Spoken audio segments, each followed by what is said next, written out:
At syempre, JC, alam mo ba, sineselebrate natin ang International Day for Biological Diversity. At dahil dyan, nagkaroon ng programa ang PAUB, ito yung tinatawag na Youth Summer Camp. Ito yung pinagbibidahan ng mga kabataan dahil ika nga nila ang kabataan ay yung pag-asa ng bayan. Ngayon din, pag-asa ng kalikasan. Yes, and this morning, para bigyan tayo ng information about it, makakasama natin ating very special guests, si Boyet Lita, Youth Summer Camp Secretariat, at si Vida Faye Felicilda, Youth Summer Camp Secretariat. Good morning sa iyo, Boyet and Vida. Good morning. Good morning po. Okay, asahan natin, no? Tungkol saan nga ho ba ang ating Youth Summer Camp? Ito pong Youth Summer Camp, ginanap natin ito para tungkol sa ating International Day for Biological Diversity or yung IDBD. Ito po ay worldwide activity or event sa buong mundo to celebrate the IDBD. Ngayon, nandito po tayo para magkaroon ng isang Youth Summer Camp para matutunan mga kabataan yung paano pangalagaan ng ating kalikasan. Ano ang pinakalayunin nitong Youth Summer Camp? Yung main objective kasi nitong summer camp is to foster awareness po sa mga kabataan natin para ma-mobilize sila na mangalaga sa ating biodiversity. Alam mo, JC, kasi as early as possible, maganda na i-involve yung mga kabataan sa ganito dahil sila rin kasi mag-inherit ng mga kalikasan, lahat, yung generation ngayon. So, maganda na as early as now, natuturuan na sila kung paano pangalagaan ng kalikasan natin. Anong edad yung mga usually, no? Yung mga participants natin dito, no? At saan sila nagmula?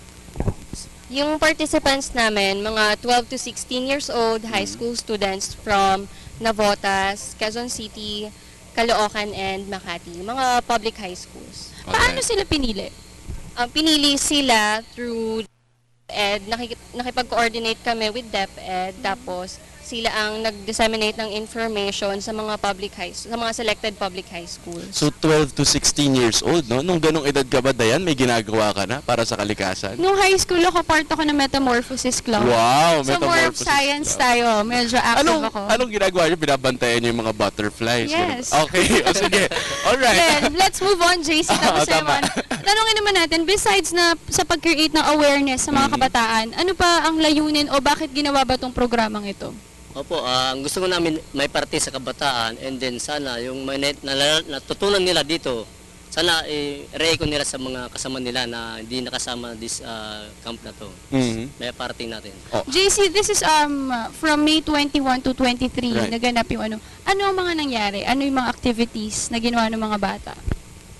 Marami po tayong ginanap na lectures. Yung mga lectures natin concerning on conserving biodiversity, and since meron po tayong sineselebrate na Month of the Ocean this May, nagkaroon din po kami ng lecture on coral marine biodiversity. Tapos, meron po tayo na animal encounter, nagpahawak po tayo animal sa mga bata, like yung mga endemic species ng mga ibon dito sa PAUB. Mga raptors.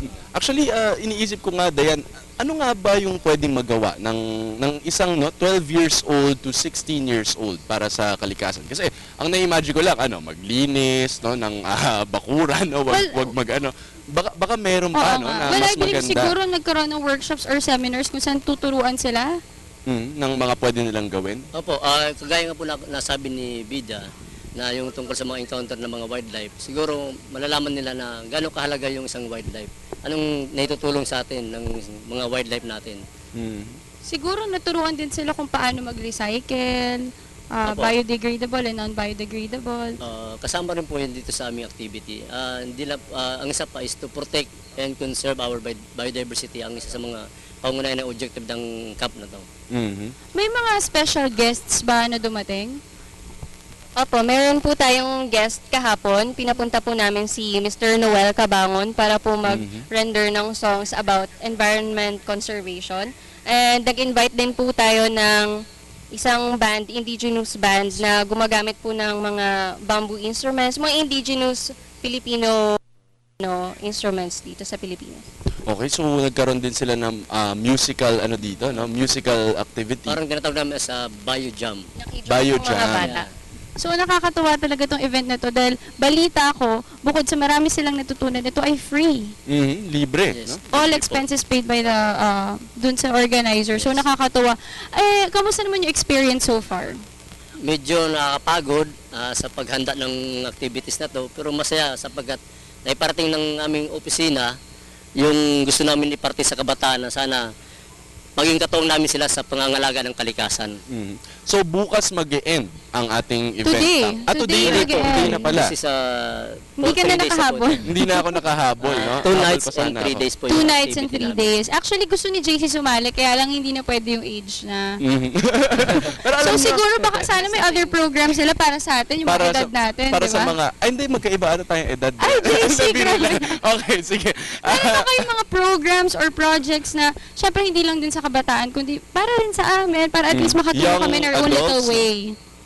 Meron din po tayo sa part ng DNR is yung tinasabi natin NGP. Pwede po kayong sumali doon. Sa tree planting po ito. Actually, ito po ay banner program din Pinoy natin na magtanim sa buong kapuluan ng Pilipinas. Yung National Greening Program. Greening Program. Yes po. Ito po bang kapag nag-tree planting, libre na yung mga puno na itatanim? Pwede po tayong humingi ng mga puno, mga seedlings na yan sa mga regions natin na kung saan binigay yung mga seedlings na prepared para itanim sa kabundukan. Magkakaroon po tayo siguro kasulatan para mag-join po tayo sa ating programa na NGP. Actually, Dayan, para rin siguro sa kaalaman no, ng ating mga viewers, yung mga tents na ito, no, dito Opo. natutulog. Tama ba? Dito sila natulog lahat. Opo. So, all in the wildlife, no? yung Yes. kanilang At saka feel na feel talaga shelter. nila nasa ano sila. Kasi nabalitaan ko kapag daw mag-shower, yung gagamitin nilang soap, gawa made out of... Pang biodegradable materials po yung ano. So talagang feel na feel mo na nasa ano ka talaga. Very, yung adventure na pinagdaanan nila dito, hindi lamang, marami rin silang natutunan. Tama. Actually, iniisip ko, no, recently, nagkaroon ng malaking usapin tungkol din sa climate change, no, tungkol sa ating global warming, ganyan. Ano yung ginagawa naman ng DNR, no, at PAUB, siguro, no, tungkol dito sa issue na ito? Po kasi ng climate change, meron din po tayo tinatawag na Climate Change Commission. Sila po yung isa sa tama. mga nangunguna dyan sa topic na po na climate change, yung paano pangalagaan yung ating kapaligiran. Sa part naman po ng PAUB, is yung sa amin po is to conserve our biodiversity. Kung paano wag tayo maubos yung mga pinangalagaan natin mga hayop. Ako naman po, gusto ko lang din po malaman, since gustong-gusto nga po talaga ni JC sumali sa ganitong klase ng event. Parang alam mo yung gusto ko, Dayan. Mauulit po ba itong youth summer camp? Or balak nyo po ba itong dalhin kahit sa probinsya, hindi lang po dito sa Metro Manila? Pilot camp po kasi namin to para sa mga kabataan. Plano po namin na every year sana continuous namin na makonduct ito para yung mga hindi nakasama ngayong taon, sila naman yung makasama sa susunod na summer camp namin. Is this the first? Since this Yes, is the pilot pilot. camp, so ibig sabihin, dito talaga nag-umpisa? Or hindi rin? Actually, meron na po nangyari last 2008. Alright. 2008. Same activity din. Mga elementary level lang po yung nauna namin Okay. na ginawa ng camping ng ganito. So ngayon lang nag-high school yung Yes, po. ating mga For high participants. school. So actually, sana talaga we encourage yung mga viewers, lalo yung mga kabataan, na sumali sa mga ganitong klaseng mga Tama. programa. Volunteer.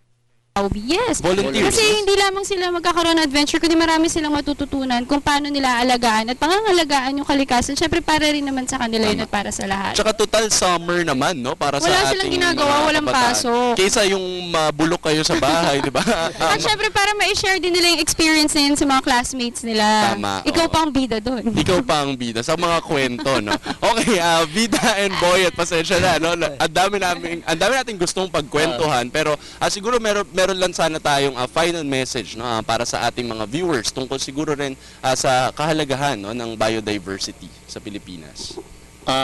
Siguro po sa amin, sa pangunguna ng aming Director, Teresita Mundita Lim, itong PAUB, sana yung mga natutunan ng kabataan dito sa campsite namin na to, sana may babahagi sa mga kasama nila, sa mga classmate nila na kung ano yung natutunan nila, sana may share nila sa kanilang mga kasamahan.